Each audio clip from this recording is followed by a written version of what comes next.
کبھی آپ نے سوچا ہے کہ ایک انسان جس کی زندگی مشکلات سے بھری ہو، مالی حالات خراب ہوں اور وہ ہر راستے سے مایوس ہو، کس طرح سے اپنے طرز فکر کو بدل کر اپنی تقدیر بدل سکتا ہے؟ آج کی کہانی ایک ایسے شخص کی ہے جس نے تدبر اور حکمت کے ذریعے اپنی زندگی میں انقلاب برپا کیا۔ یہ کہانی ایک ایسے شخص کی ہے جس کا نام احمد تھا۔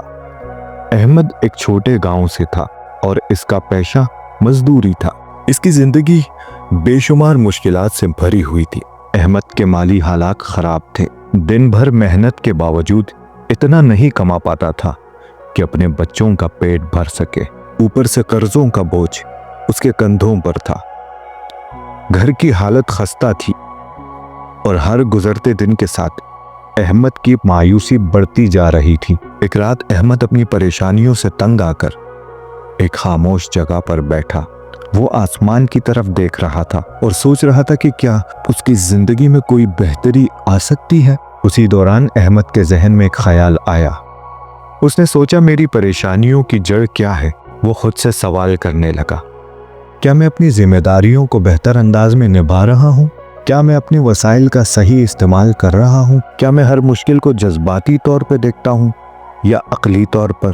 اس نے یہ فیصلہ کیا کہ وہ اپنی زندگی کو تدبر کے ذریعے بدلنے کی کوشش کرے گا۔ احمد نے سب سے پہلے اپنے ارد گرد کے وسائل پر غور کرنا شروع کیا۔ اس نے محسوس کیا کہ اس کے گاؤں میں کئی درخت ہیں جن سے لکڑی حاصل کی جا سکتی ہے۔ اس نے گاؤں کے قریب ایک نہر دیکھی جہاں مچھلیاں پکڑنے کا موقع تھا۔ اس نے سوچا کہ اگر وہ ان وسائل کو صحیح طریقے سے استعمال کرے تو شاید وہ اپنی آمدنی میں اضافہ کر سکتا ہے۔ احمد نے ایک منصوبہ بنایا۔ وہ صبح سویرے نہر پر جاتا اور مچھلیاں پکڑتا۔ دن کے وقت وہ مزدوری کرتا اور شام کو درخت سے لکڑیاں جمع کرتا۔ اس نے کچھ رقم بچا کر ایک چھوٹا سا اسٹال لگا لیا جہاں مچھلیاں اور لکڑیاں بیچنے لگا۔ احمد نے فیصلہ کیا کہ وہ اپنے گاہکوں کے ساتھ ایمانداری اور اخلاقی سے پیش آئے گا۔ اس نے کبھی وزن میں دھوکہ نہیں دیا۔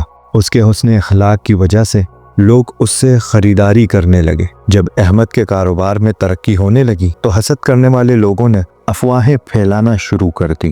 کسی نے کہا کہ اس کی مچھلیاں خراب ہیں، کسی نے کہا کہ اس کا کاروبار حلال نہیں ہے۔ احمد نے ان باتوں پر صبر کیا اور اپنے عمل کو جاری رکھا۔ وہ کہتا تھا، لوگ جو مرضی کہیں، میں اپنے رب پر بھروسہ رکھوں گا اور اپنی نیت کو درست رکھوں گا۔ کچھ ہی مہینوں میں احمد کے حالات بدلنے لگے۔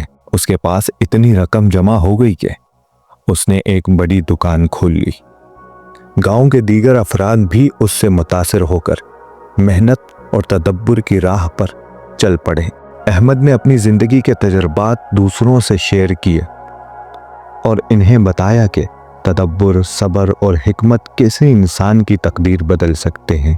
آج احمد ایک کامیاب اور مطمئن زندگی گزار رہا ہے۔ اس کی کہانی ہمیں یہ سبق دیتی ہے کہ مشکلات زندگی کا حصہ ہیں، لیکن ان مشکلات کو حل کرنے کے لیے ہمیں اپنی عقل، وسائل اور وقت کا صحیح استعمال کرنا چاہیے۔ زندگی بدلتی ہے مگر پہلے ہمیں اپنی سوچ کو بدلنا ہوتا ہے۔ اگر آپ بھی کسی مشکل میں پھنسے ہوئے ہیں تو ایک لمحے کے لیے رک جائیں اور اللہ پر بھروسہ کرتے ہوئے اپنی محنت اور حکمت سے آگے بڑھیں۔ آپ دیکھیں گے کہ تبدیلی خود آپ کے قدم چومے گی۔ مجھے کہتے ہیں شبیر احمد۔ سلام پہنچے۔